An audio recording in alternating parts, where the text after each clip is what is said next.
Welcome back to Control, episode 25, I think. We're headed over to Blackrock Processing, but there's a lot of pretty rooms in the way. So let's get started on talking about some rooms. This is the security room, and there's a lot of stuff going on here. One of the things about this security room that really works is the really powerful lighting. This really suggests daylight and a lot of dust, which, you know, you're going over to a quarry. Those are things that you kind of expect. I also like that we're coming down into this room. Because we're coming down, we can see the layout of the whole room. We can see the far rise, the lip over there. We can see the lip over here. We can see the gates, we can see the windows, and beyond that we can also see the stairs. If we'd come in at ground level or from below, those would be much harder to see because they're all kind of on top of each other. If you want a room to feel clearer and easier to understand, just come at it from above. And if you want it to feel more challenging and mysterious, come at it from below. Basic rules, they work great here. You should also notice that the line of sight matters a lot. So this fence here, if that was a wall, this view wouldn't be nearly as good. It would actually be pretty crap. There's a lot of new features, new assets that haven't shown up in the game so far. We're seeing them for the first time now. Some of them blend in, like these pipes, which you may have not even realized were new. You might have thought they were just standard pipes, but they're not. They're a little different. And I just kind of wanted to cover this basic idea. It's a very simple room, but because of how you approach it and how the light looks, it really has an amazing punch. It's also full of dudes you have to shoot, which is a little bit less fun, but I already shot them for us. So, now the question is, how do you do this in a different game engine? And the answer is, you don't. Well, that's not quite true. I am trying to create some stuff in Unreal that sort of uses the same principles, and I'm getting there. But a lot of the values that you see here are really hard to duplicate. This distance-based punch, for example, did you see that? See that?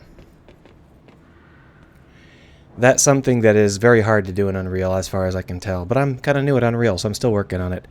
However, the fundamental idea of a bounce light-based room, that is something you can do in Unreal. So I'm making videos about that too. They're probably out if you're binge watching this later on.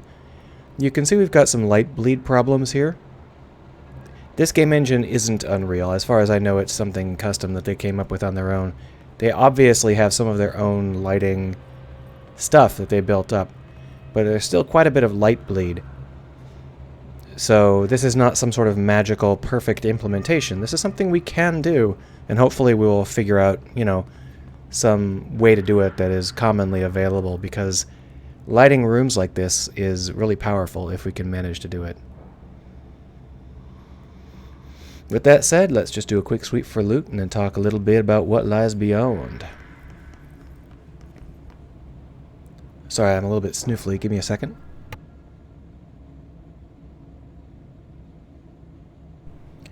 Sorry about that. Oh, come on, I can't get through.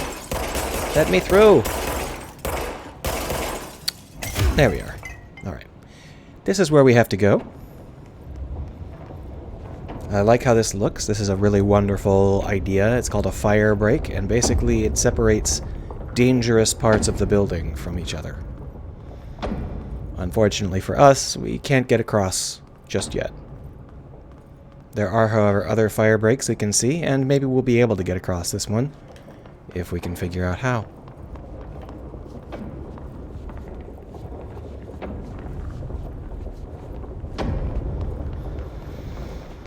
Over here we've got another set of loot to find. We're going to be talking a little bit about light cheating later on, because that's definitely an aspect of what they're doing here. Light plays a tremendous role in how this all gets rendered and how it all feels, and we're going to have to discuss that. But first we're going to have to go over here. We only recently got clearance level 4. If you showed up here early, like I did the first time I played, you wouldn't be able to get through, and therefore you would be stuck. You'd have to go back, do things in the right order. So this is a turbine system. It's kind of interesting. We'll talk about it a little bit later. It's got some extremely primitive puzzles. As a fan of nerdy things and machines, I really get, you know, I'm like, oh cool, there'll be a cool thing that I want to do, and then I'll do it and I'll be like, oh, it's just a basic puzzle. I don't get to like affect the machine or figure out what's going on. It's just move thing A and then be done with it. Oh well. But it's not bad, it's just that it makes me want more. Over here we can see a kind of pipe arrangement that is a little bit unusual. Looks kind of like a submarine arrangement. It's a module, so you see it dozens of times, but I like how it looks. It's got a very good feel to it. It's a little bit too linear for me. It's connecting 2 pipes with 5 pipes, which is a little bit strange. But it looks good, and that's what matters. I also like this little touch here, which is not as uncommon as you might think. It's normally used as an emergency valve, so you can let steam off, or you can connect another hose to here and pour out whenever you need to pour out whatever, you know, is going on. But all of that stuff aside, let's get on and do some more puzzles.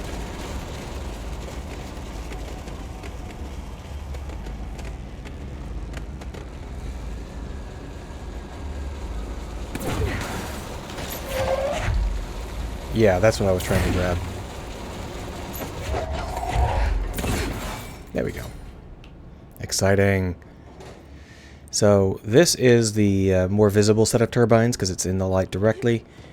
These turbines are an interesting fabrication. I mean, I don't know of any turbine systems that actually look like this, but all of these pieces are sort of right, and I guess they are convincing enough. This is normally a magnetic system. This is how magnetic elements look, like quad pole magnet elements. You don't generally spin them unless they're inside a containment unit surrounded by a coil. So I'm not sure what they're doing here, but it looks good, I guess, and that's the primary thing. You can tell these are magnetics because I'm floating off the top of them, and obviously only magnets do that. I'm joking, of course. The fact that their collision mesh is a little bit boxy has nothing to do with anything. It's just something cute I thought I would tease them about. I was going to have to go down there anyway. No big deal.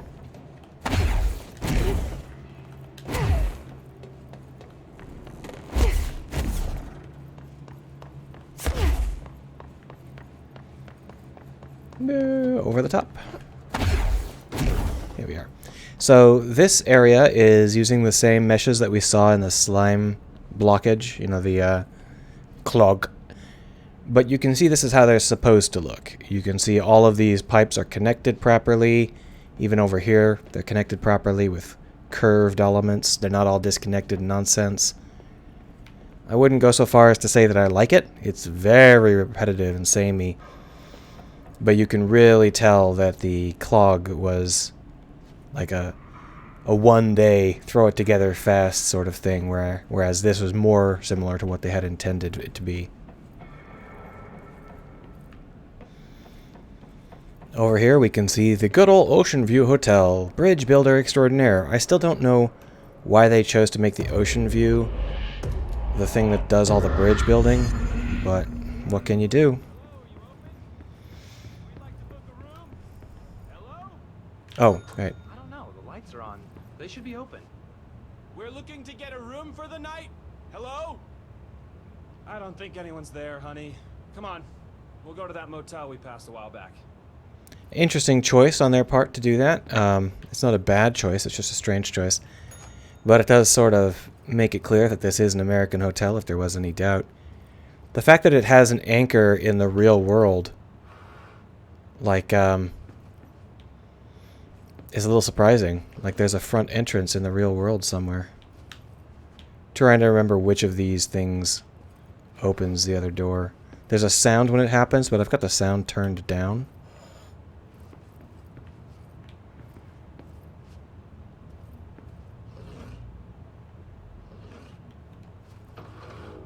That sounded like it. Yeah.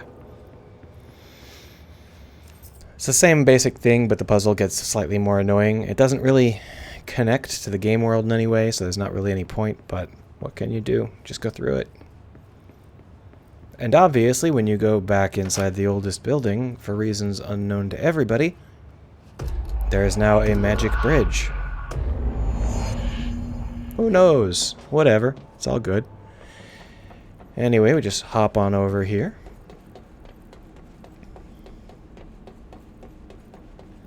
Down. Through.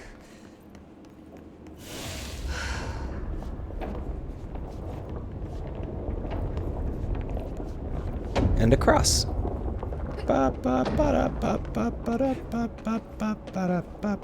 That said, it has been 10 minutes, so yeah, we'll see what's over there in the next episode. What's over there is the Atlas Chamber, and it'll be fun to talk about, but I've got to, like, shoot roughly 500 dudes first, and you don't want to be here for that.